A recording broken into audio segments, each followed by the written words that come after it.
Le cinéma est un art, mais c'est avant tout une œuvre collective. Et si nous mettons souvent en avant les acteurs ou les réalisateurs, on oublie néanmoins tous les métiers de l'ombre qui sont nécessaires pour fabriquer un film. Enfin ça, c'était avant. Bienvenue dans les métiers cachés du cinéma. Bonjour à tous et tous, et bienvenue dans un nouvel épisode du podcast des métiers cachés du cinéma. Aujourd'hui, je reçois Hélène Fabre, qui est assistante à la réalisation. Bonjour Hélène, merci d'avoir accepté mon invitation. Bien, bonjour. Pour commencer, est-ce que tu peux te présenter pour savoir qui tu es et nous vulgariser un peu ton métier? Alors, donc mon prénom c'est Hélène, ça tu l'as dit. J'ai 36 ans, j'habite à Paris. Donc je suis assistante réalisatrice depuis une quinzaine d'années. J'ai commencé en 2008. Donc j'ai commencé, j'étais un bébé.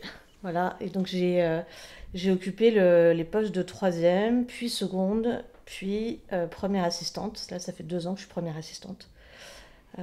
Sur des longs métrages pour le cinéma, essentiellement, et un petit peu pour la télévision, pour des séries, des téléfilms, et essentiellement pour le cinéma, donc pour la fiction. Ok, très bien. Pour toi, quelles sont les compétences et les connaissances principales qui sont nécessaires pour faire ton métier? Alors, les compétences et les qualités nécessaires, waouh, il y en a un paquet. Bah, déjà, il faut aimer l'humain, je pense. Il faut aimer les gens quand on fait ces métiers. Je pense que c'est la première, c'est la première chose à dire. Après, il faut un sacré sens de l'organisation, de la rigueur, parce qu'en préparation, on va s'en parler, je pense, il y a beaucoup, beaucoup de documents. On est un petit peu les maîtres du temps et de l'organisation, donc il faut une sacrée rigueur, une sacrée autonomie. Il faut une souplesse aussi, parce qu'on s'adapte en permanence à un réal, à une production. Donc, on est parfois pleinement exposé à des névroses, à des changements, donc il faut savoir être souple, il faut savoir s'adapter, être diplomate. Il faut une autorité naturelle, il faut savoir poser sa voix sur un plateau, il faut savoir déléguer, écouter, être curieux. Il y a tellement de qualités. Euh, Est-ce qu'il faut des connaissances justement un peu techniques aussi? Ouais, moi je pense que quand on est un premier assistant sur un plateau et que, entre guillemets, on est du coup responsable du temps et un peu maître du navire et on doit, je vais rendre des guillemets, donner des ordres à un chef machinot, un chef électro, à la caméra, leur indiquer tel axe, etc. Il faut qu'on connaisse un minimum ce que font chaque corps de métier. On ne peut pas savoir qu'est-ce que ça implique, pourquoi là on pose un rail sur un travelling, pourquoi là on met un filtre à la caméra, qu'est-ce que ça veut dire, combien de temps ça prend. Le mec, l'électro qui met sa manda, qui branche son HMI, combien de temps, pourquoi, oui, un minimum. On ne peut pas débarquer et ne pas avoir et n'avoir aucune connaissance technique. Ça me semble impossible. Après, c'est beaucoup d'humain. Le métier d'assistant réel, c'est pour moi 40%, c'est de la technique, c'est-à-dire savoir élaborer un plan de travail, savoir avoir ces connaissances techniques dont je t'ai parlé rapidement. Et après, c'est que de l'humain. Parce qu'on s'adapte justement à un réal, à une équipe, à des comédiens. Tu vois, on pourrait être un très bon assistant, un très bon premier avec tel réal, et un autre qui dira, ah bah non, bah elle, j'ai pas aimé bosser avec elle, tu vois. Parce que il y a vraiment de l'humain qui s'apprend pas en fait. C'est du bon sens, de l'adaptation, Ok, tu c'est vois. vraiment très subjectif. Ah, complètement. Mm. Ok. Et qu'est-ce qui t'a poussé justement vers le domaine du cinéma et plus particulièrement ce métier d'assistante à la réalisation? Alors moi, par rapport à mon parcours, j'ai fait une classe cinéma audiovisuel euh, au lycée Pierre Corneille à Rouen, donc en Normandie. Et à la base, j'ai intégré cette classe en seconde pour être avec les potes. Ça vient de là. Donc moi, j'avais pas forcément des parents cinéphiles, mais en tout cas, j'ai vraiment suivi les amis dans cette classe seconde audio. Et on a été pendant 3 ans donc en section littéraire et on a pu avoir la chance de faire des courts-métrages en Super 16, en 16, 35 mm. Et là, j'ai trouvé ça vraiment pas mal. Et en terminale, il y avait un projet du bac. Va savoir pourquoi c'est mon scénar qui a été retenu. Donc je me suis retrouvée comme ça à 17 ans à réaliser. Et je me souviens très bien d'un de mes amis qui était premier assistant sur ce projet. Et je me suis dit que ça avait l'air vraiment top ce qu'il faisait. Donc déjà, ça m'avait un peu titillé. Donc ça vient de là, je pense. Le goût, en tout cas, pour le cinéma en général. Et après le bac, il fallait aller à Paris pour moi. Donc j'ai quitté ma Normandie natale et j'ai débarqué à Paris. Et après, j'ai découvert le métier d'assistant réel sur, pareil, sur les courts-métrages étudiants. Et c'est ça qui m'a intéressé, c'est d'être en gestion avec tous les départements, en coordination, vu que c'est vraiment du management. Et en tout cas, moi, j'ai trouvé l'intérêt là-dedans, quoi. Ok, directement, c'est ce métier-là qui t'a plu, il n'y en a pas un autre vers Non, lequel tu non, serais non, moi, intéressé? très vite était celui-ci, mais il a été semé d'embûches parce qu'en sortant d'école, il y a plein de gamins qui veulent être assistants réalisateurs. Sauf que pour un long métrage en France, il y a un poste de troisième. Et par exemple, là, en équivalent, tu auras trois ou quatre auxiliaires régie, assistants régie. Donc l'offre et la demande, c'est quand même très très limité. Et donc moi au départ, j'ai fait une école privée de cinéma à Paris. D'ailleurs, pour la parenthèse, on peut, je pense, enfin moi j'ai fait ça parce que j'avais pas forcément beaucoup d'infos en sortant du bac. Je pense qu'un BTS audio, où là il y a une fac notamment à Poitiers, qui est super, où il y a des masters d'assistants réalisateurs, voilà, il y a plein de formations gratuites, parce que là ces facs, ces écoles privées déjà à l'époque c'était très cher, donc là je pense que ça a encore dû augmenter. Donc, et puis surtout on peut apprendre sur le tas. Et en sortant d'école, ben moi j'ai fait 2 ans de régie. Et c'est grâce à la régie que j'ai pu après commencer à être troisième assistante. Puis après seconde et première. Voilà. Comme tu l'as dit, tu as donc commencé en tant que troisième assistante réalisateur sur des films comme La famille Bélier d'Éric Lartigot, puis seconde assistante sur Première année de Thomas Lilti ou encore Boîte noire de Yann Gozlan, pour aujourd'hui être première assistante sur le film Je verrai toujours vos visages de Jeanne Herry. Est-ce que tu peux nous expliquer quelles sont les différences entre ces postes ainsi que ton évolution professionnelle? Alors l'évolution professionnelle déjà, ça dépend vraiment des gens. Moi j'ai des amis qui ont fait 3-4 films en troisième et qui après sont passés second. Idem qu'on fait quelques films en second et tout de suite ont voulu passer premier. Il n'y a pas de règle. Moi j'ai un parcours on va dire qui est très classique parce que je pense que je manquais de confiance en moi et que j'avais besoin ouais, j'avais besoin d'avoir un peu de maturité et d'expérience. Donc j'ai fait, je pense, une dizaine de films en troisième. Et après, j'ai vraiment senti qu'il y avait le film de trop. Il y a toujours un peu le film de trop, je trouve, qu'on fait en troisième, où là, on en a marre. On en a marre un peu d'éloges, on en a marre des comédiens, de la gestion du HMC. Et là, on se dit, voilà, là, je refuse des films en troisième. Et là, je me lance seconde. C'est ça qui est compliqué, c'est ce passage de réussir à refuser des projets. Il y a parfois un petit temps à vide ou pas. Moi, j'ai eu la chance de pouvoir passer seconde rapidement parce que la seconde avec qui je bossais, elle-même passait première à ce moment-là. Voilà, ça s'est fait comme ça. C'est un peu des familles où chacun monte un peu d'échelon. Et seconde, c'est pareil. J'ai fait, je pense, une dizaine de films en seconde. Le dernier, ça a été Astérix Obélix, qui a été le dernier projet en seconde et qui a été, on ne peut pas dire le film de trop, parce que ça a été une sacrée expérience, mais qui m'a conforté après dans l'idée de refuser des projets en seconde et de passer première. Mais du coup, Donc, c'est très subjectif, c'est toi qui te dis là, je pense que je moi, suis en tout prête à passer cas, de voilà, moi, troisième à il n'y a seconde. pas de règle. On peut faire 3 films en troisième et se sentir hyper mature et avoir la sensation d'avoir assez d'expérience pour être second. Après, on va en parler. Le métier de troisième, second, premier, c'est tellement différent. Et on peut être un bon troisième, un mauvais premier, un très bon second et un mauvais troisième inversement. Enfin, tu vois, il n'y a pas de règle. Donc moi, j'ai pris mon temps.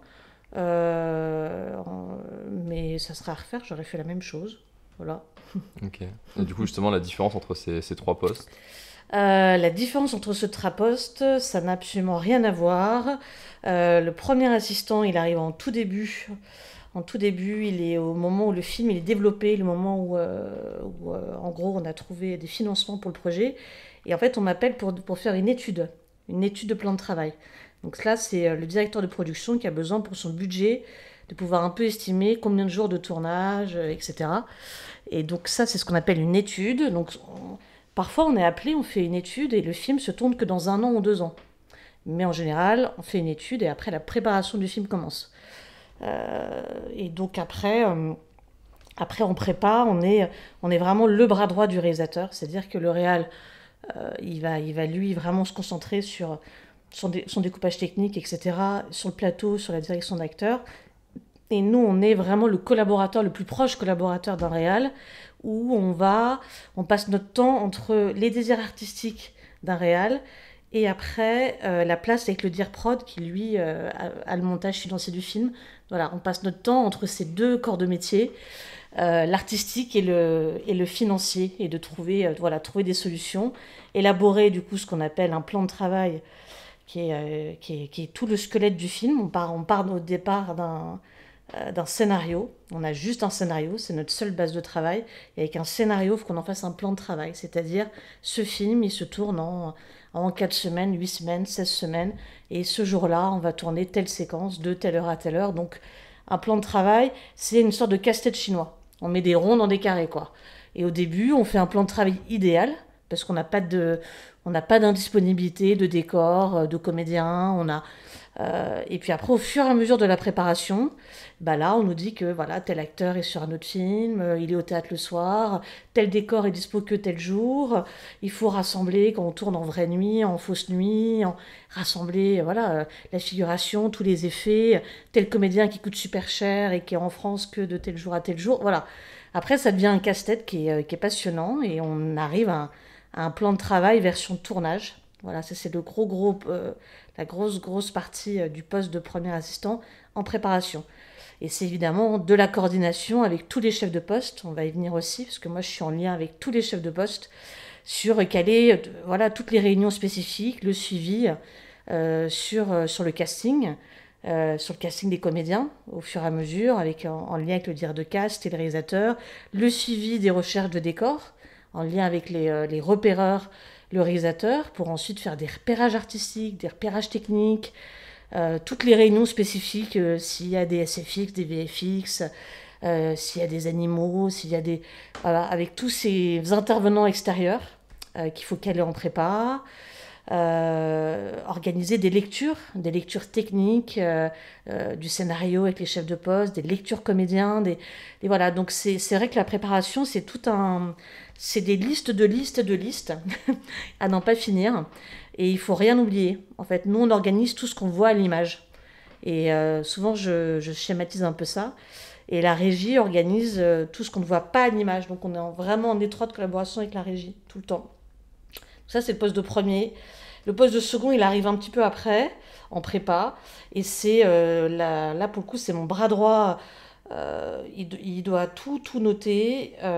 C'est un poste qui est très compliqué que j'ai occupé pendant pas mal d'années. Et en prépa, c'est pas simple. Parce qu'il va faire tout ce qui est lié au dépouillement. Hein, donc un dépouillement, c'est une séquence.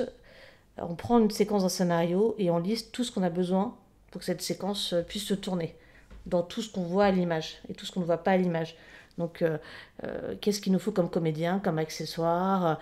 Et après, au fur et à mesure de la préparation, cette page de dépouillement, elle va être alimentée suivant les repérages de, là, il faut bloquer la rue pour le son, il faut accès à l'immeuble au-dessus pour mettre un projecteur, Voilà. Donc, ce dépouillement va se remplir au fur et à mesure. C'est comme un plan de travail. C'est un document qui est sans cesse évolutif. Et après, il va faire tout ce qu'on appelle les dépouillements spécifiques. Quand justement, c'est un film avec beaucoup d'animaux, beaucoup d'armes, il va faire un dépouillement armes, en lien avec l'armurier, quand moi j'organisais des présentations d'armes, le rendez-vous avec l'armurier, pour les cascades, tu vois, il y a tous ces dépouillements spécifiques-là. Il est beaucoup en lien aussi avec les comédiens et les agents, hein, pour récupérer justement tous les indispos, les envois de scénarios, récupérer les indisponibilités. Et il va gérer toute la préparation des comédiens quand il y en a à faire en prépa. Un comédien qui doit s'entraîner, qui doit apprendre à faire du cheval, du piano, qui doit savoir faire une action très spécifique, il va être en lien avec un coach, avec s'il faut prendre 20 kilos, perdre 20 kilos. Donc il va organiser tout ça. C'est Okay. Répète, cascade. Et toi, en première assistante, justement, Moi, je chapeaute tout ça. Tu chapeautes et surtout, peu importe, toi, en fait, t'as pas à gérer si le comédien ou la comédienne doit perdre 20 kilos ou faire du cheval. Toi, pour toi, elle saura faire du cheval ou elle aura perdu 20 kilos au moment du tournage. Exactement. Moi, l'idée, c'est de lister avec le second toutes ces préparations spécifiques à faire en prépa et sur le tournage. Et le second, lui, il va concrètement prendre les rendez-vous. Et voilà, ça paraît anodin, mais c'est un sacré bordel, hein, voilà, de réussir à coordonner de tel comédien qui vient. Bon, bah, il va venir là pour une lecture avec le réalisateur. En même temps, on va lui faire un peu un habillage. Voilà, on va faire un essai costume. Et en même temps, on va l'envoyer chez Luracci faire un peu de dressage équestre. Voilà, parce qu'il faut évidemment grouper les rendez-vous avec un comédien. Hein, ils sont malheureusement souvent peu disponibles. Donc ça, c'est aussi une grosse partie du métier de second assistant. C'est vraiment très spécifique à chaque film. Mais en tout cas, voilà, il y a cette grosse partie de dépouillement spécifique et d'entraînement comédien. Et évidemment, dès qu'il y a un nouveau plan de travail, dès qu'il y a un nouveau scénario, son rôle aussi au second, c'est de le transmettre évidemment à toute l'équipe, à tous les comédiens, à tous les agents. Hein. Et après, le poste de troisième, il arrive en toute fin de prépa. Il n'y a jamais assez de temps de prépa pour le troisième. C'est toujours une bataille avec la prod. Ils arrivent toujours un peu une semaine, 2 semaines avant, en général, avant un tournage. Et donc eux, ils arrivent vraiment en fin de course. Ils vont être présents aux essais filmés. Donc ça, c'est hyper important. 2 semaines avant le tournage, on fait venir les comédiens principaux. Et on est avec le chef-op, on prend une caméra et on teste différents filtres à la caméra, différentes lumières, de comment telle comédienne, avec tel maquillage, tel filtre, comment ça réagit. Et donc ça, c'est très important pour le troisième, parce que vu que lui, il va être sur le tournage avec, du coup, les comédiens en loge, et il va gérer toute la préparation HMC, donc habillage, maquillage, coiffure, c'est hyper important qu'il soit là aux essais filmés à ce moment-là en prépa, parce qu'il va du coup les rencontrer, se présenter, prendre un peu les marques. Donc il y a ça qui prend un jour ou deux. Et après, ça va être beaucoup, beaucoup d'impressions, de reliures. La planète nous remercie pas beaucoup. On essaye d'être pas mal écolo, mais tout ce qui est impression des scénarios, version tournage, les plans de travail, version tournage, tel dépouillement. Hein, donc il va devoir appeler chaque chef de poste, se présenter et dire voilà, qu'est-ce que vous avez besoin, vous, dans votre département, pour le tournage, comme document papier. Est-ce que vous avez tout en document numérique? Moi, je demande aussi qu'il appelle les comédiens pour se présenter. Et il y a évidemment aussi les jours à jour. Hein, ça, les jours à jour, c'est les textes qu'on tourne chaque jour sur un tournage, vu qu'on ne tourne pas dans la chronologie. Alors, il ne faut pas tous les imprimer à l'avance, parce que parfois, il y a des changements de texte pendant le tournage, mais ça aussi, c'est une grosse partie du boulot. Mais en général, c'est tout ça en une semaine de prépa. Donc, la grosse qualité pour un troisième, c'est de savoir s'adapter, de travailler très vite. Parce que les dernières semaines de prépa, c'est la course et on est toujours en retard. Et voilà. Ok. Et du coup, en général, pour un film, il y a combien de premiers, second et troisième assistants? Un long métrage français, il y a un premier, un deuxième, un troisième. Quand le film est un peu compliqué, il y a souvent un second plateau et un second assistant bureau. Hein, donc ça veut dire que le second plateau, il va vraiment être le bras droit du premier assistant sur le plateau, comme son nom l'indique, placer la figuration, gérer les blocages avec la régie, être en lien avec tous les prestataires extérieurs. Si ce jour-là, il y a un effet feu, un effet pluie, tel animal, il va coordonner tous ces gens. Alors que le second bureau, lui, il va vraiment être dans le camion de production, il va être avec nous il va nous suivre pendant le tournage, mais il va vraiment être dans le camion prod, pour notamment élaborer tout ce qui est feuille de service. Donc ça, ce qui est un document hyper important qui donne tout le planning de la journée du lendemain. Donc plus le film est compliqué, plus l'élaboration de la feuille de service peut prendre parfois une journée entière. Parce que cette personne va aller voir tous les chefs de poste pour leur demander leur temps de prépa du lendemain par rapport au PAT, hein, par rapport au prêt à tourner. S'il faut être prêt le lendemain à 9h, il va aller voir le chef électro, chef machinot, etc., l'ingé son, combien de temps de prépa il te faut, revoir le dépouillement, est-ce qu'on est bon là pour les accessoires du lendemain, il nous faut tant d'accessoires renouvelables, comestibles, nanana. Voilà, c'est toute une dernière vérif. Donc le second bureau fait ça, et le second bureau continue tous ces entraînements dont je t'ai parlé des comédiens en prépa, plus le film est lourd, plus on continue à préparer pendant le tournage. T'imagines bien que le premier jour de tournage, tout n'est pas prêt, hein. Et donc, cette personne continue à faire toutes ces répétitions. Quand il y a des essayages de costumes, quand il y a des essais perruques, postiches, prothèses à faire sur des comédiens, elle les cale aussi pendant le tournage, en profitant qu'un comédien est là et qui tourne par exemple que le matin. Et ben, on prévoit ça dans le planning l'après-midi. Elle chapeaute tout ça, tout ce qui est pas lié au plateau de ce qu'on est en train de tourner. Le second plateau, il est vraiment dans l'immédiat, dans l'instantané avec moi. Et le second bureau, il anticipe la journée du lendemain, du surlendemain, et des grosses journées dans 1 mois, 2 mois. Ok. Voilà. Et le troisième, si c'est un film d'époque et qu'il y a des grosses loges, beaucoup de comédiens, s'il y a 10, 12 comédiens par jour, évidemment qu'on aura 2 troisièmes, où on pourra avoir un troisième assistant et un stagiaire conventionné, mais il faut qu'il soit minimum 2, parce que là, sinon, c'est pas possible pour lui. Donc, ça dépend des films. Tu vois, je verrai toujours vos visages de Janéry, il y avait un second et 2 troisièmes. Sur Astérix, il y avait 3 troisièmes assistants, stagiaires conventionnés, et après, il y a des journées où il y a des renforts. Hein, forcément, des journées où j'ai 200 figurants, tu imagines bien que le second plateau, il ne peut pas tout seul placer 200 personnes. Donc on a des renforts qui viennent ce jour-là pour nous aider au blocage et au placement de la figure. Ok. Et ça arrive jamais du coup qu'il n'y ait pas de troisième ou un second qui fait un peu second et troisième par exemple pour les plus petits budgets?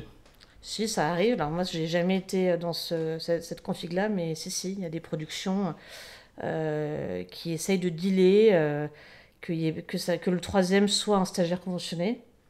Donc ça je suis pas d'accord avec ce principe, mais bon, ça a tellement rien à voir. Mais oui, bien sûr, ça existe. Les films à petit budget, Annexe 3, ouais. Ah ouais, ça peut arriver. Mais il faut pas le faire. Tu m'as expliqué que les métiers de troisième, second et premier assistant réalisateur étaient vraiment très différents. Est-ce qu'il y a des personnes qui restent troisième, second et qui veulent pas monter premier par exemple? Oui, alors moi je connais certains seconds qui sont entre guillemets des vieux seconds qui aiment beaucoup ce poste-là et qui n'ont aucune envie de passer premier parce que le métier de premier assistant, on est quand même du coup pleinement exposé à un réalisateur, au stress et à la production, et certains ne veulent pas être en ligne de mire, on va dire, et donc ça leur va très bien d'être second assistant. C'est un métier où on n'est pas exécutant, hein, quand on est second, hein, donc il y a aussi un vrai plaisir à faire ça. Donc oui, moi j'en connais quelques-uns. Après, des personnes qui souhaitent rester troisième assistant, non, j'en connais pas. Il y a un moment, je pense, où on a fait le tour. On en a un petit peu marre d'être en loge, d'être que avec les comédiens, où il y a, à mon avis, une vraie envie d'évolution, d'être sur le plateau et de passer à autre chose. Mais second, c'est possible. Comme tu as dit, tu as travaillé sur le dernier Astérix et Obélix, l'Empire du Milieu de Guillaume Canet. Donc c'est un des films français les plus chers de l'histoire. Quelle est la différence, enfin là où les différences, entre ce genre de blockbuster et les autres films sur lesquels tu as travaillé? La différence, c'est que tout est plus long. Ça dure beaucoup plus longtemps, hein. C'est des temps de préparation qui sont beaucoup plus longs, des temps de tournage beaucoup plus longs. Ce qu'on appelle le minutage utile par jour sur un film comme Astérix, il est du coup forcément beaucoup plus court. Il y a des journées où on tourne même pas 1 minute de film par jour, tellement ça va être très très lourd. On va tourner une bataille par exemple.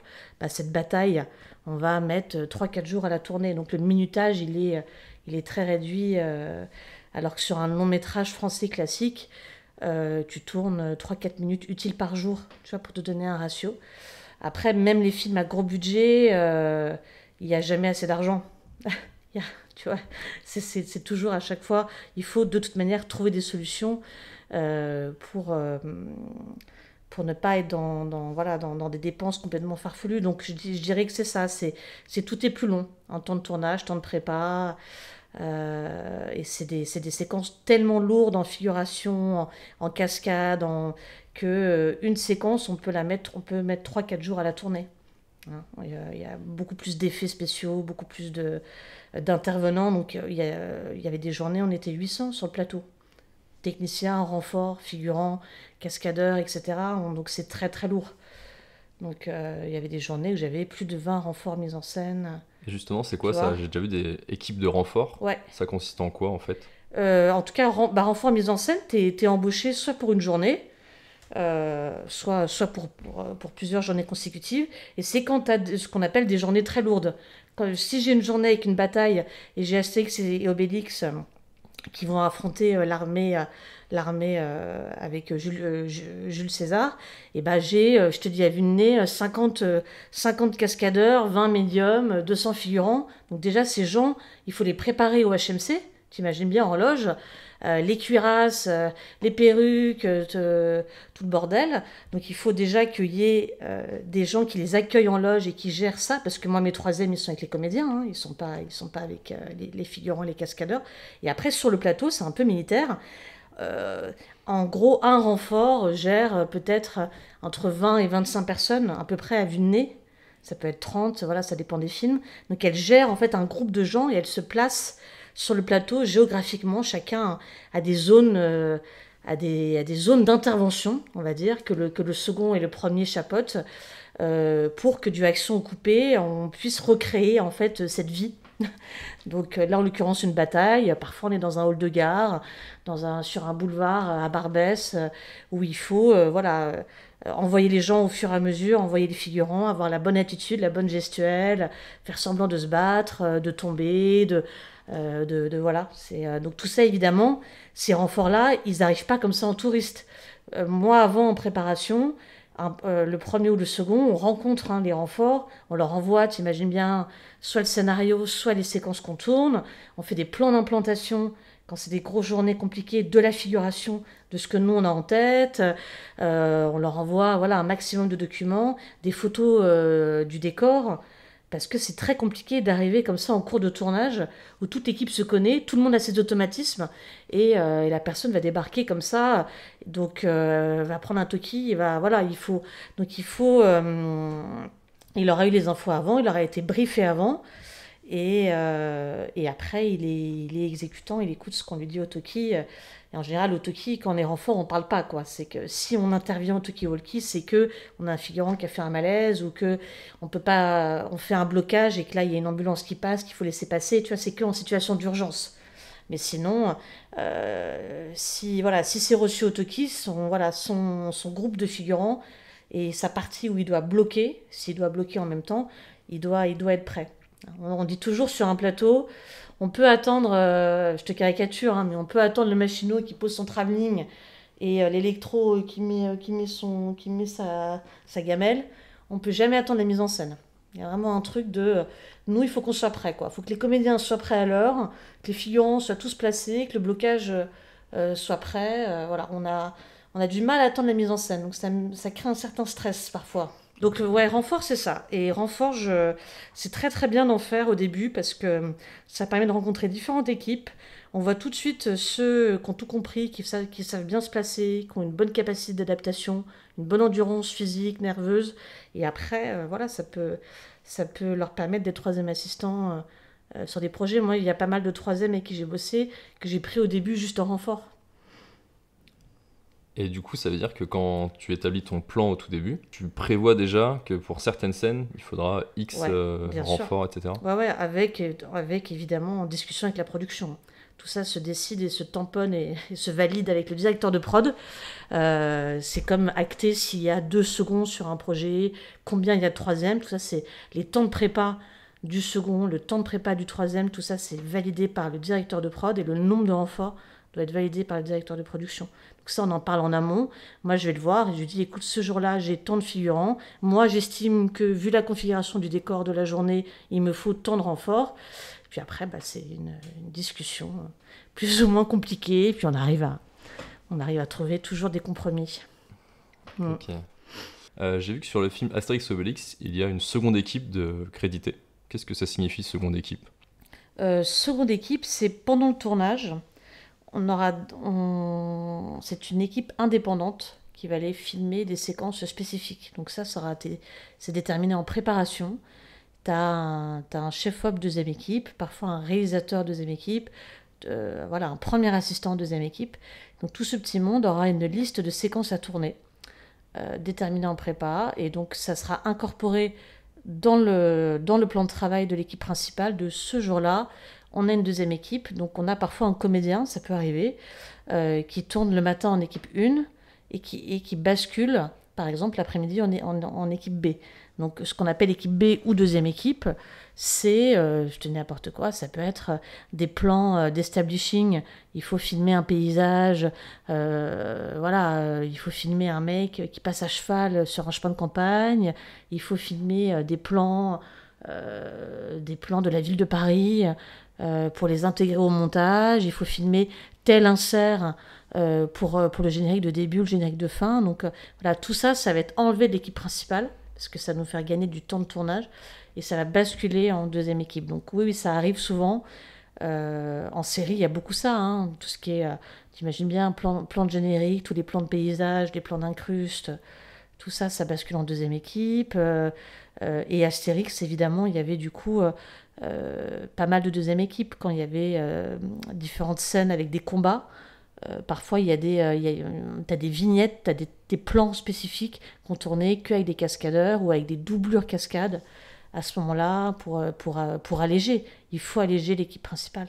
Et toi, du coup, tu es en contact direct avec cette seconde équipe, Ouais. ce premier assistant réel de l'autre équipe? Ouais, bien sûr. Et parfois, ça peut arriver que le second plateau de l'équipe 1 peut se retrouver premier assistant, éventuellement, d'une deuxième équipe. Ça dépend de la complexité de la scène à tourner, tu vois. Si c'est juste un passage d'un mec à cheval avec 3 figurants, en général, moi, j'envoie un second pour le faire. Ça peut arriver, tu vois. Et Ouais. ça arrive aussi qu'il y ait plusieurs autres équipes, genre troisième équipe, quatrième équipe. Oui, ça peut arriver.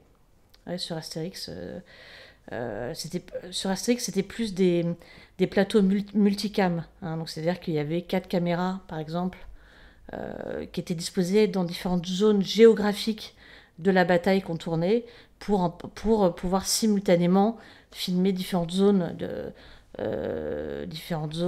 du combat. Il y a l'équipe des dronistes aussi, par exemple. Donc ça, c'est plus des plateaux multicam. Quand c'est des très très grosses journées qui coûtent très très cher, il faut qu'il y ait un maximum de caméras pour shooter en même temps. Après, des équipes indépendantes, moi ça m'est jamais arrivé. En général, c'est qu'une deuxième équipe. Il peut y avoir éventuellement une troisième équipe, un troisième corps caméra qui, par ailleurs, moi ça m'est jamais arrivé, mais sans doute sur des films américains. Mais moi, c'est vrai que je bosse beaucoup sur des films français, donc voilà, je peux pas te dire. T'en as parlé un peu tout à l'heure. Quelle est la place de ton métier dans la production du film? Et à quel moment tu intègres l'équipe, justement? Elle est essentielle. Moi, j'intègre l'équipe, tu sais, au moment de l'étude d'un plan de travail. Soit à ce moment-là, parce que juste après, la préparation du film commence. La production, moi, je suis tout le temps en lien avec eux, notamment le directeur de production. Tu sais, on parlait de justement cette position entre l'artistique et l'aspect financier du film. Donc moi, je suis tout le temps en lien avec le DIRPROD pour le tenir au courant en prépa, où on en est de la recherche des décors, des comédiens, où on en est sur le plan de travail, c'est un perpétuel échange de où on en est sur les choses. Là, moi, j'ai un plan de travail actuellement qui est sur 40 jours de tournage. Il va me dire, là, non, il faut passer à 38 jours. Donc là, après, c'est des discussions il va falloir trouver des simplifications, des coupes avec le réalisateur pour rentrer dans un budget. Pareil par exemple, pour la figuration, on a un repérage technique, on valide ce décor-là, il me faut 100 figurants. Il se trouve que non, on n'a pas les moyens d'avoir 100 figurants, il va falloir qu'on en ait que 70. Donc là, comment on va réussir à gérer ça en termes d'axe, en termes pour que ça soit crédible. Voilà, donc moi je suis tout le temps en lien avec la production en permanence. Mais du coup, est-ce que parfois tu es appelé, même avant que le film trouve des financements? Je sais pas, peut-être si tu as pas mal bossé avec le même réal par exemple, est-ce que du coup tu es appelé un peu en amont, etc., pour voir par rapport au scénario? Parfois c'est des DIRPROD qui peuvent appeler des premiers assistants. Quand un réalisateur n'a pas de premier assistant attitré, parce qu'il y a beaucoup de réalisateurs en France qui aiment tourner avec le même premier assistant, comme avec le même chef-op, Quand c'est pas le cas, le directeur de production peut proposer des noms de premiers assistants. Moi, ça m'est arrivé que ce soit des dir prod qui m'appellent. Et après, ta question, c'était à quel C'était à quel moment tu intègres l'équipe, mais du coup ça va un peu avec. Bah, en général, le temps de préparation d'un premier assistant, il équivaut au temps de tournage d'un film, à peu près, à la louche. Donc si tu as un film qui dure 3 mois, 3 mois de tournage, j'ai à peu près, à la louche, 3 mois de prépa. Tu vois, c'est pour donner une petite idée. Après, en fonction de si le film est compliqué ou pas, tu auras plus ou moins de préparation. Tu vois.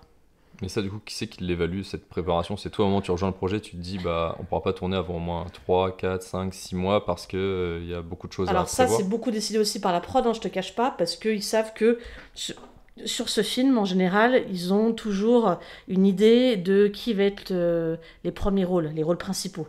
Et ils savent que ce comédien-là, il faut qu'il tourne de telle période à telle période, parce qu'après, il est pris sur un autre projet. Tu sais, ça fonctionne aussi beaucoup comme ça. Ou c'est un film d'hiver ou un film d'été. Tu vois, donc eux, ils ont quand même, la prod, ils ont quand même une idée assez précise de la période de tournage. Après, les discussions qu'on a, c'est sur la date de début de tournage. Si c'est début décembre ou mi-décembre, en fonction de comment avance la prépa. Ça, évidemment que c'est des discussions que j'ai avec le directeur de production ou avec le producteur exé. Ouais, bien sûr. Mais ils ont une idée quand même très précise. T'imagines, s'il y a une saison particulière, s'il y a un événement à tourner, ou justement une période à éviter, ça c'est décidé vraiment très en amont au moment du développement du film, de la recherche de financement. Tu vois. Et en parlant de tournage, justement, est-ce que tu peux nous dire comment se passe une journée type pour toi au moment du tournage, vu qu'on a pas mal parlé de la prépa déjà? Une journée type sur un plateau en tant que premier. Bah, en tant que ouais, premier, second, troisième. Bah alors, comme aucune journée se ressemble, hein, ça je pense que dans tes podcasts, je sais que tu avais interviewé un ingé son qui avait très justement dit ça, et c'est vrai, c'est-à-dire que ça dépend si on tourne si c'est une séquence avec 2 comédiens dans un salon et que c'est une scène intime, ça sera pas la même journée qu'une bataille avec Astérix, Obélix, l'armée de César. Tu vois, donc voilà, aucune journée se ressemble. Un premier assistant, quand il arrive, il prend déjà un talkie-walkie, une batterie de talkie qui lui donne son 3e, il prend 4 cafés, et après il retrouve du coup le réalisateur, le chef-op et la script, qui sont un peu ce que j'appelle sa garde rapprochée, quoi, pour faire un peu un bilan, un point de la journée à venir. Soit on fait ce qu'on appelle une mise en place, c'est-à-dire qu'on convoque les comédiens à l'avance et on regarde un peu leur déplacement dans le décor et on regarde les axes et un peu le découpage technique. Soit le découpage a été fait en amont, en prépa, parce que c'est très calibré et que le chef-op et le réal ont l'habitude de bosser ensemble et ont préparé ça. Donc, Le découpage technique, justement, tu peux en parler un peu plus, savoir ce que c'est exactement? le découpage technique, c'est dire pour une séquence, donc une séquence, hein, c'est une unité d'action de temps et de lieu, hein, donc pour une séquence, combien de plans on a. Donc par exemple, on a un plan large, un champ contre champ, là on a 3 plans, et pour chaque plan, bah, on peut faire 3 prises, 4 prises, 20 prises, voilà. Donc ça nous donne après un découpage technique qui va nous dire, bah, pour la séquence 32, j'ai 4 plans, ok, j'ai 4 plans, donc mon estimation de temps de tournage, elle est de temps. On va mettre 2 heures pour tourner cette scène, on va mettre une journée pour tourner cette scène.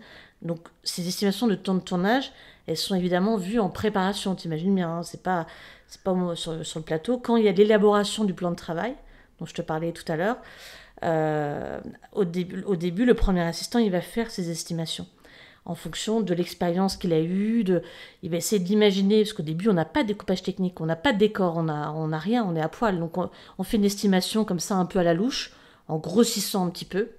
Et après, au fur et à mesure de la préparation, les décors, ils tombent, les décors sont validés. Et donc là, ça va aider le chef opérateur et le réal à penser un découpage technique, se dire, voilà, là, cette scène, pour moi, ça sera un plan séquence, là, il y aura un travelling. Et donc, toutes ces discussions, moi, me donnent beaucoup d'infos sur soit le nombre de plans, soit la lourdeur de l'installation technique qui va déterminer un temps de tournage, qui, évidemment, sont vus. Je fais toujours une lecture de ces estimations avec le réalisateur et avec le chef opérateur, hein, évidemment. Si lui, il me dit, là, pour cette séquence, il me faut de la vraie nuit, je suis en intérieur, mais il me faut de la vraie nuit, je veux une découverte, là, j'aimerais bien, voilà, où il y a des effets de lumière un peu compliqués ou des effets de machinerie un peu lourds, évidemment que je vais grossir mes temps de tournage pour en diminuer un petit peu sur une autre séquence, réajuster. Donc voilà, ce découpage technique, c'est extrêmement important. C'est un document qui est essentiel. Parfois, il y a des chefs-op, des réals qui font des trucs sur des iPads très très précis. Des fois, c'est des petits croquis faits comme ça sur un papier. Ça dépend vraiment de la façon de travailler. Mais ce qui est important, c'est se dire, voilà, cette séquence, quand on arrive sur le plateau, on s'était dit en prépa qu'on avait 3 heures pour la tourner. Et on revoit le matin quand on arrive. Est-ce qu'on est toujours OK sur le découpage? Oui, non. Qu'est-ce qu'on doit changer? Après, évidemment, je fais un point avec la régie de est-ce que s'il y a du blocage, est-ce que les blocages vont être en place en temps et en heure? Le point avec mon second assistant de est-ce que c'est bon, on a tous les accessoires pour cette scène? Oui, non. Est-ce que tel animal est arrivé? Est-ce que les mecs de la pluie sont arrivés pour la séquence, la deuxième séquence de la journée? Lui, il fait un point avec le troisième qui est en loge. Est-ce que tous les comédiens sont arrivés en temps et en heure? Et est-ce qu'ils seront prêts en temps et en heure sur le plateau? Voilà, on est le gardien du temps. Voilà comment ça se passe, en tout cas en prépa. Et ensuite, quand on tourne une séquence, on relaie toutes ces annonces de moteur demandé, ça tourne, le réalisateur dit action, et ensuite il dit couper, mais on est aussi le gardien de faire un vrai silence d'or sur un plateau, et le second et le troisième répercutent évidemment ces annonces derrière un couloir, voilà, pour qu'on puisse tourner dans les bonnes conditions. Et ensuite, on enchaîne les séquences. Et il faut toujours avoir, c'est ça qui est compliqué aussi, de quand on est en train de tourner, il faut avoir toujours en tête la séquence d'après, la séquence encore d'après, la journée du lendemain. Parce que forcément, moi je demande à mon second assistant, si on est en train de tourner une scène, on va enchaîner après avec une autre séquence. Est-ce que les figurants sont arrivés pour cette séquence? Est-ce que là, c'est bon pour le changement de costume pour telle comédienne qui a un changement de costume pour la séquence d'après? Est-ce que telle personne est bien arrivée? Il faut toujours avoir cette longueur d'avance. C'est ça qui est compliqué, c'est qu'on traite 10 000 informations à la seconde. Donc il faut savoir gérer les priorités. Ça, c'est aussi une qualité pour un premier, un deuxième, un troisième. C'est gérer 20 infos en même temps et les priorités de tout ce qui se dit, tout ce qui se passe sur un plateau, tout ce qui se passe dans l'oreillette. Voilà, sur le talkie aussi. C'est beaucoup d'anticipation en fait. Ouais, énormément.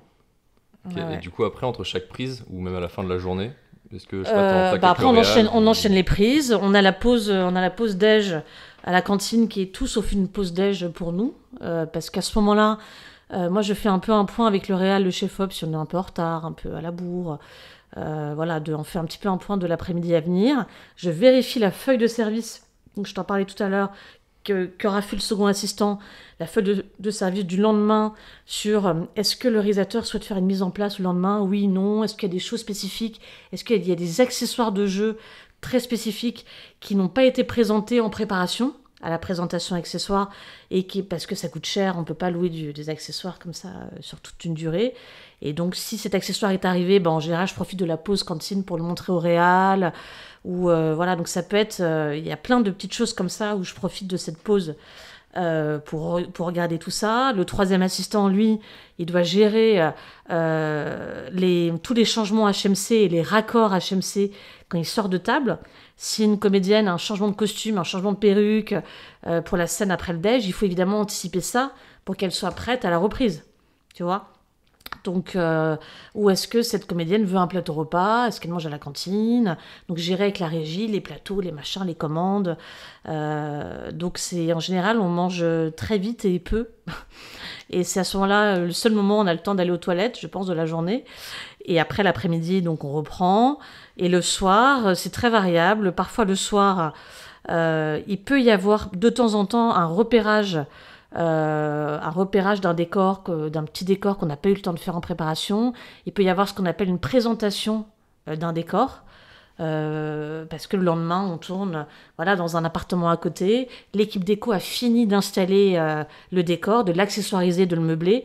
Et du coup, il faut surtout pas que le réalisateur découvre le décor le matin même et le jour même, t'imagines bien, s'il y a des réajustements à faire. Donc ça, on fait parfois des présentations de décors avec le chef déco, soit le matin avant une prépa, soit le soir en fin de journée s'il n'y a pas d'heure sub de prévu. Des fois, il y a une projection, soit des rushs ou soit d'un montage. Ça peut arriver, bon, c'est rare. Il y a des réals en fin de journée, ils aiment qu'on les laisse tranquilles et rentrer chez eux. D'autres qui aiment bien faire un petit point. Parfois, on prend un temps aussi avec le réal, chef-op script, pour faire un point de la journée du lendemain, du découpage, s'ils préfèrent le faire le soir plutôt que le matin. Tu vois, c'est très variable. Donc, la journée type d'un premier assistant sur un plateau, voilà, il y en a pas. Mais en tout cas, c'est riche et dense. Et le second, bah voilà, le second, on s'en est parlé. Le second, il va faire la feuille de service, le second bureau. Et le second plateau, c'est mon bras droit pour figu, blocage, etc. Et le troisième, c'est un peu, entre guillemets, j'aime pas ce mot, mais c'est un peu la nounou des comédiens et du staff HMC. C'est vraiment l'interlocuteur spécifique en loge des comédiens du HMC. Donc c'est lui qui va répercuter toutes les infos du plateau aux loges et lui qui va nous dire tout ce qui se passe en loge. C'est un peu... donc après, il y a les infos à dire au talkie, les infos un peu hors talkie. Si un comédien est mal luné, qui connaît pas son texte ou qui a des petits soucis perso, évidemment que ça, voilà, c'est un peu hors talkie, mais c'est toujours important que le premier assistant ait ce genre d'infos, le communiquer ou pas au réal. Voilà, il y a... et le troisième, après, sur le plateau, il faut toujours savoir bien se placer. Il y a toujours un truc sur la place qu'on a sur un set. Si on est les trois assistants au même endroit, voilà, il y a l'expression, s'il y a une bombe, il n'y a plus d'assistants. Donc faut toujours, moi je suis toujours soit près de la caméra, soit au combo près du réal. Le second, lui, ça dépend, il est en tout cas près de la figure et du blocage. Le troisième, voilà, soit il est près d'une porte pour relayer le silence, dans un couloir, voilà, faut savoir bien se placer, ne jamais être dans le regard des comédiens, jamais dans la lumière. Tu vois, pour pas gêner s'il y a des réflexions, etc. Il y a vraiment une attitude, il y a une position à avoir et une attitude à respecter. Quand on est assistant réel et si on demande le silence et que j'ai un assistant qui est comme ça assis avec son portable à faire du bruit, voilà, on n'est pas crédible. On a quand même un rôle à jouer aussi. Il faut donner l'exemple. Moi, souvent, je leur dis ça, mais c'est vrai. Donc, Et du coup, tes assistants, justement, troisième, second, est-ce que eux, des fois, ils s'adressent directement au réal ou est-ce que tout passe par toi? Est-ce que le troisième passe par toi? Le troisième passe par le second. Okay. Tu vois, si le troisième, il a un souci en loge et que telle comédienne, elle a pris du retard, elle a d'abord commencé par la coiffure alors que c'était normalement d'abord le make-up, je te donne un exemple. Ça, moi, j'ai pas à le savoir, je m'en fiche. Moi, ce qui m'intéresse, c'est est-ce que la comédienne, elle va être prête à l'heure sur le plateau. Le détail de sa prépa, ça m'intéresse pas et ça me pollue un peu. Donc, dans ces cas-là, moi, je lâche l'oreillette. Et donc, le troisième va être en lien directement avec le second. Le second va me répercuter les infos qu'il estime nécessaires. Donc, c'est assez hiérarchisé, c'est vrai qu'il faut le dire. Et moi, je suis vraiment le lien avec le réal, avec le chef-op. Ça arrive parfois, évidemment, qu'un second parle directement avec un réalisateur. S'il y a une scène où il y a une figuration un peu spécifique, là, le réal, il peut aller directement, éventuellement, voir le second, lui dire, écoute, là, est-ce que tu peux me réajuster? Là, ce petit groupe, le groupe qui passe, là, c'est pas crédible. Mais ça passe quand même beaucoup par le premier, essentiellement. Ok, chaque poste filtre un peu les informations pour pas que ça pollue le poste là-dessus. Il faut. Et d'ailleurs, tu parlais de durée, de tournage, etc., de set, de journée. Le problème, c'est que tu peux pas savoir d'avance le nombre de prises qu'il y aura. Du coup, ça se passe comment s'il y a 20 prises, si c'est compliqué à refaire, etc. Bah, tu réajustes sur la séquence d'après. Alors, déjà, t'en parles en prépa avant. Quand c'est un réal avec qui t'as jamais travaillé, tu tâtes un peu le terrain. Tu sais, quand tu fais la lecture des estimations de temps de tournage avec lui, tu lui demandes un peu comment il bosse. Je lui dis, est-ce que toi, tu as l'habitude de faire beaucoup de prises, pas beaucoup? Comment tu vois cette scène? Est-ce que cette scène, tu la sens compliquée ou pas? Tu vois, c'est beaucoup, beaucoup d'échanges, hein. On est en amont. Et après, oui, si sur le plateau, il y a des débordements parce qu'il faut qu'on fasse 20 prises ou parce que on a des nuisances sonores qui n'étaient pas du tout prévues, un chien qui se met à aboyer, qu'il faut bloquer à l'autre bout du champ, il faut envoyer un régisseur, enfin, tous ces aléas de météo, de nuisances sonores, tout ça qu'on ne maîtrise pas, fait que parfois, une séquence où j'ai estimé 2 heures de tournage, on peut se retrouver à la tourner en 4 heures. Oui, ça, c'est rare, c'est malheureux, mais ça peut arriver. Donc dans ces cas-là, on ne peut pas tout maîtriser. Nous, on aura beau tout organiser, tout planifier en préparation, il y a tous ces imprévus sur le plateau, un comédien mal luné, un comédien qui ne connaît pas son texte, un comédien qui a du mal sur une scène, qui va demander du coup pas mal de prises, les nuisances sonores, les problèmes, problèmes de blocage, un voisin pas content qui veut nous emmerder, bref. Tout ça, c'est pas malléable, on peut pas l'anticiper. Donc, quand je te parlais de faire preuve un peu d'être flexible et d'avoir une vraie souplesse, c'est ça, c'est se dire, bon, là, on a mis 4 heures au lieu de 2 heures, on n'est pas bon au niveau timing, le réal et le chef-op, ils le savent très bien, hein. Donc, on en parle ensemble, on essaie de voir comment on peut trouver des solutions pour la séquence d'après, comment on peut simplifier le découpage technique. Si on ne peut pas le simplifier, c'est peut-être une heure sup qui n'était pas prévue ce jour-là, qu'il va falloir très très vite prévenir le directeur de production, lui en parler, dès que je sens qu'on n'est pas bien dans le planning de la journée. Et ensuite, après, prévenir évidemment l'équipe, hein, prévenir le plateau, les comédiens, que bon, bah là, ce jour-là, on va faire une heure sup, alors que c'était pas annoncé à la feuille de service. Tu vois, on passe notre temps à rééquilibrer. Après, en général, on est plutôt dans les clous, hein. Nous, notre travail, c'est...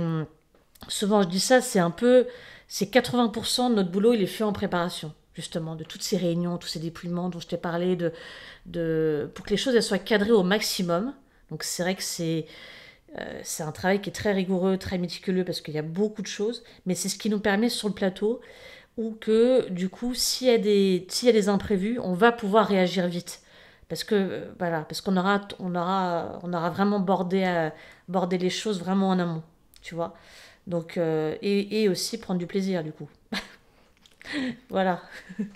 Et du coup, c'est pareil, une heure sup en plus, c'est des centaines potentiellement de personnes à payer en plus, donc ça peut être vite très cher, quoi. Donc ça, c'est des discussions notamment qu'on a quand on fait la lecture du plan de travail avec le directeur de production, de lui dire, voilà, j'ai revu les estimations avec le réal, le chef-op, j'arrive à tant d'heures sup par semaine et tant d'heures sup sur tout le film.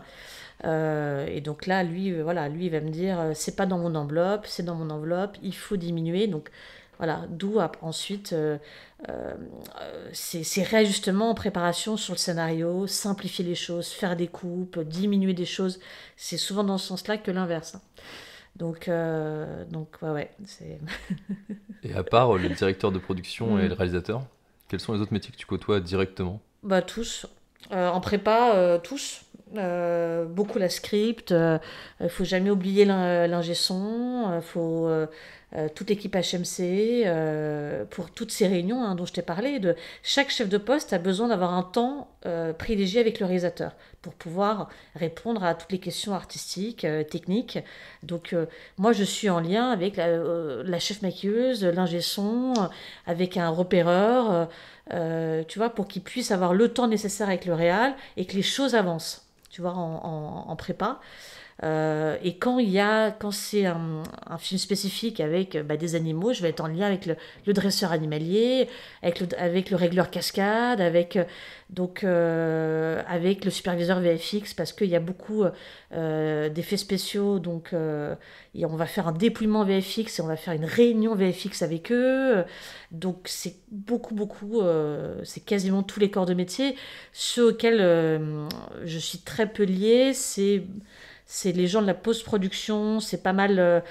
c'est vrai que les monteurs, les talonneurs, les monteurs, etc., tout ce qui est lié à la post-production, là, moi, c'est beaucoup moins ma partie parce que notre contrat, il s'arrête le dernier jour de tournage.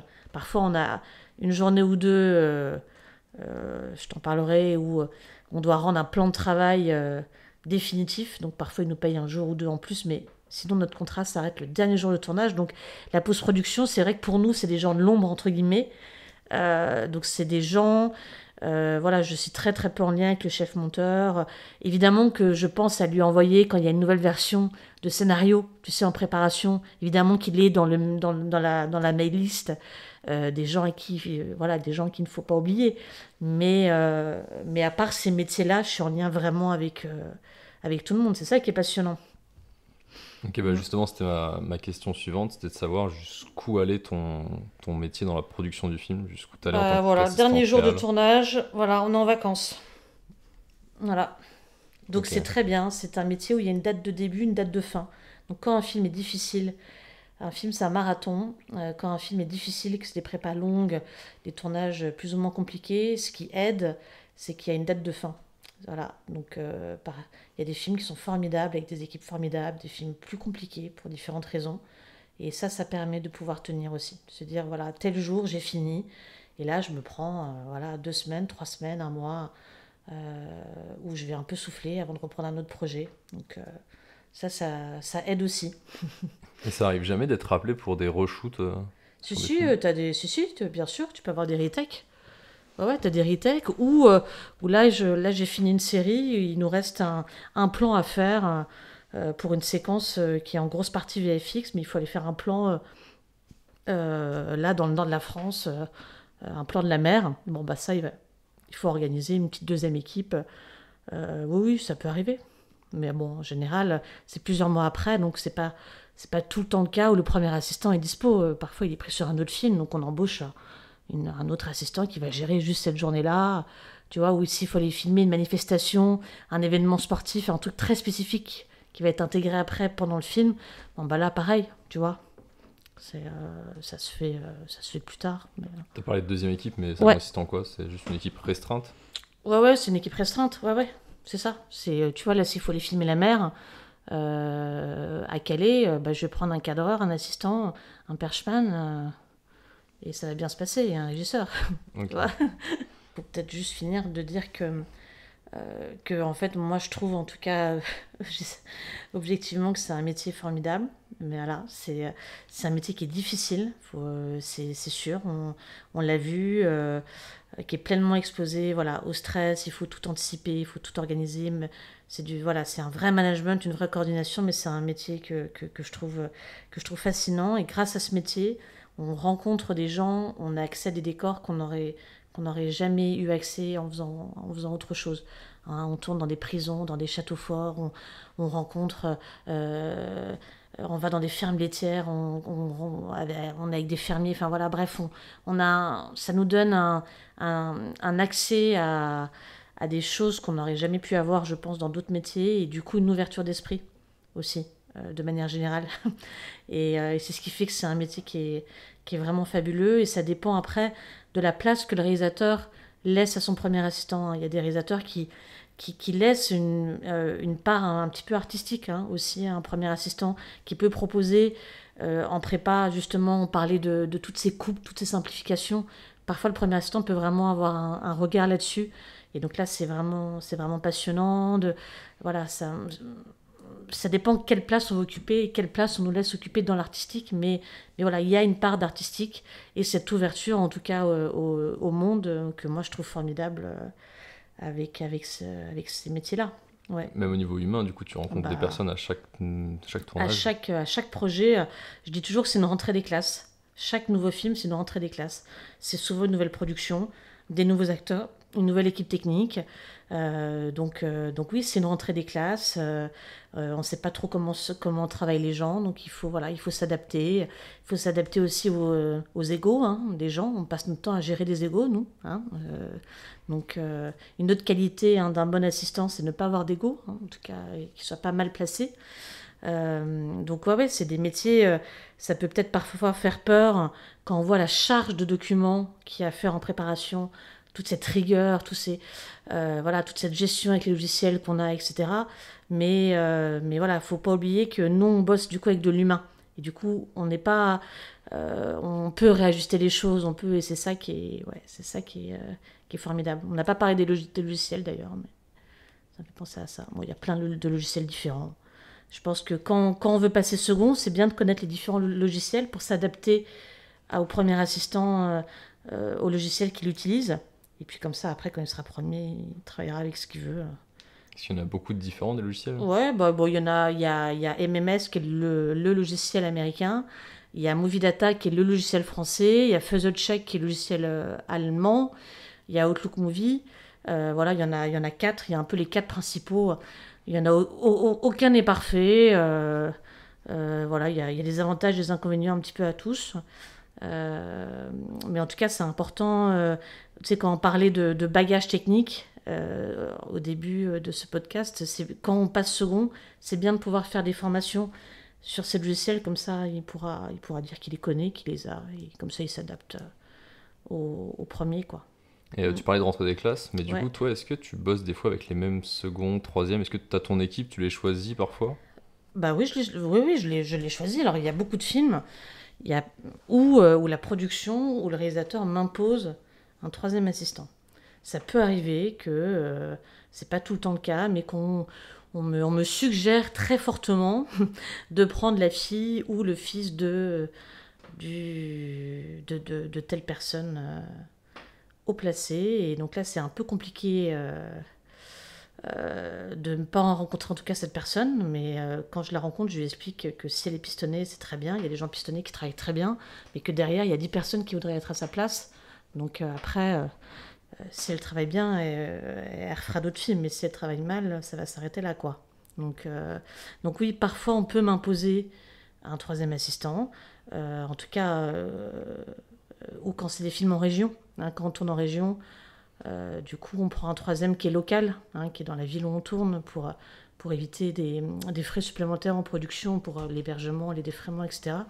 Le poste de second, là, c'est quand même évidemment le premier assistant qui le choisit. Après, c'est bien d'en avoir plusieurs, parce que moi, j'aime bien changer déjà. Et puis même pour eux, moi, je leur dis toujours que c'est bien d'avoir plusieurs premiers assistants. C'est plusieurs méthodes de travail, plusieurs façons de tenir un plateau, de penser à un plan de travail. Donc c'est bien, je trouve qu'eux aussi, ils changent. Et moi, j'aime bien. Puis souvent, ils sont pas tout le temps dispo aussi, hein. Puis c'est pas pareil de faire une série pendant 4 mois en province. Si la personne a des enfants en bas âge, etc., je pourrais pas forcément bosser avec les mêmes personnes qu'un film à Paris qui dure moins longtemps. Donc, ouais, c'est bien d'avoir un petit catalogue de bons seconds et de bons troisièmes. Voilà. Moi, Ok. j'aime bien changer personnellement. Et une question, je pense peut-être un peu cliché qui doit revenir aussi. Est-ce que quand on est assistant réal, on a envie de passer réal? Non. Ce sont deux choses très différentes. Si on a envie de réaliser, maintenant on prend un téléphone portable et il y a des super iPhones là et on filme et on fait du montage. Voilà. Si on veut réaliser, il faut surtout pas faire ce que je fais. Je pense. Nous, on n'est pas. Sinon, on va être un premier assistant frustré, on va mal bosser, ça va être un enfer. Non, non, nous, là, je pense qu'on a compris. Nous, on est dans l'accompagnement artistique d'un réalisateur. Donc, on est dans l'organisation pure. Donc, non, non, je pense que c'est deux choses différentes. Après, il y a des réalisateurs qui sont passés par le poste de premier assistant. C'est possible, mais il faut pas. Voilà, c'est premier, second, troisième. C'est un poste à part entière, quoi. Tu vois. Donc, non, non, pour moi, c'est deux choses très différentes. Après, la nouvelle vague, il y avait beaucoup. Surtout la nouvelle vague, on fallait passer premier assistant pour après être réal. Il y avait beaucoup ça. Maintenant, c'est complètement fini, quoi. Ouais, c'est beaucoup plus structuré, chaque Bien métier, sûr. etc. Ah ouais, hyper hiérarchisé. Non, non, si on a envie de réaliser, faut prendre une caméra, prendre un portable et aller faire des images et se former au montage. Ça, voilà. Mm. Quelle était la chose la plus challengeante que tu aies vécue sur un tournage? Bon, clairement, c'est le film Astérix et Obélix, hein, de Guillaume Canet, parce que c'était un film où il y avait toutes les lignes d'un dépouillement général. Toutes les lignes, c'est-à-dire que ça soit les chevaux, les animaux, toutes les cascades mécaniques, les cascades câblées, toutes les cascades corps à corps, les SFX, les VFX, les armes. J'avais toutes les lignes du dépouillement. Donc t'imagines combien du coup c'était lourd en préparation. Donc le niveau challengeant à mon poste, oui, je dirais clairement Astérix et Obélix. Ouais. Et donc c'est les films aussi où on s'éclate le plus. En tout cas, moi personnellement, je sais que sur un plateau, je prends énormément de plaisir à coordonner tout ce petit monde. C'est un vrai, ouais, c'est un vrai plaisir. Et on sait après pourquoi on fait ce métier à ce moment-là, tu vois. Et puis il y a une vraie magie, il se passe un peu une magie, quoi, du action coupée. Il y a un truc un peu fou qui se passe dans ce genre de projet. Donc c'est pour ça qu'on y retourne. Sinon on serait dégoûté du métier. Donc ouais, le plus challengeant, ouais, je dirais que c'est ce film-là, ouais. Et parmi tous tes projets, justement, le ou lesquels tu as préféré et pourquoi? Moi, le film qui m'a le plus marqué, en tout cas, c'est le film de Jeanne Herry, Je verrai toujours vos visages, parce que c'était une très belle collaboration. Enfin, en tout cas, moi, j'ai ressenti une très belle collaboration avec la réalisatrice Jeanne Herry, qui est une réalisatrice qui a une vraie sensibilité, qui maîtrise son sujet parfaitement. Elle sait ce qu'elle veut, donc quand t'es premier assistant, c'est un vrai plaisir, hein, parce que du coup, il n'y a pas de zone d'ombre, les choses, elles sont calées, et c'est déjà très agréable. Et quand tu participes à des films, là, c'était un film sur la justice restaurative, quand tu participes en plus à un film qui a du sens, où tu te dis, voilà, les gens qui vont voir ce film, ils vont apprendre quelque chose. On va leur donner des informations sur la justice restaurative, qui est quelque chose qui a été jusqu'à présent assez inconnu pour beaucoup de citoyens français et qui mérite d'être connu. Donc oui, on a l'impression qu'il y a un double enjeu, quoi. Et là, on se sent vraiment utile. Mm. Donc ce film-là, moi, à niveau professionnel et niveau personnel, ça m'a énormément apporté, ouais. Mm. Ok. Et quels sont les meilleurs moments que tu as vécu grâce à ce travail? Les meilleurs moments, bah, il y en a un paquet. Je pense que après il y a des souvenirs qui restent gravés à vie. Moi, je me souviendrai toujours de mon premier film. Quand je suis sortie de l'école, c'était Coco avant Chanel de Anne Fontaine. J'ai débarqué, j'étais petite main à tout faire. J'ai aidé la régie, la mise en scène, le blocage, les cafés, tout ce que tu veux. J'avais 22 ans. Je me souviendrai toute ma vie de ce film-là parce que j'ai été intégrée pour la première fois à une équipe de tournage. J'ai découvert ce que c'était qu'un plateau de tournage professionnel. Les gens m'ont fait confiance et c'est grâce notamment à un directeur de production, à l'équipe régie, que j'ai pu après intégrer et devenir auxiliaire régie pendant 2 ans. Puis ensuite, grâce à eux, ils m'ont donné des contacts pour passer troisième. Donc ouais, Coco avant Chanel, premier projet 2008. Ouais, ça, je m'en rappellerai très longtemps. Je me suis dit, ah, c'est ça un tournage. Ah, c'est ça une fête de fin de tournage. Ah, c'est ça. J'étais complètement éblouie. Là, tu découvrais tout en fait. Je découvrais tout, bien sûr, parce que quand tu fais des courts-métrages étudiants, ça n'a rien à voir. Donc ouais, c'était... ouais, il y a eu celui-ci. Puis après, il y a toutes ces personnes qui m'ont permis d'évoluer. C'est ce que j'appelle un peu mes anges gardiens, quoi. C'est mes pères de cinéma. Ça paraît cliché de dire ça, mais c'est un peu une famille.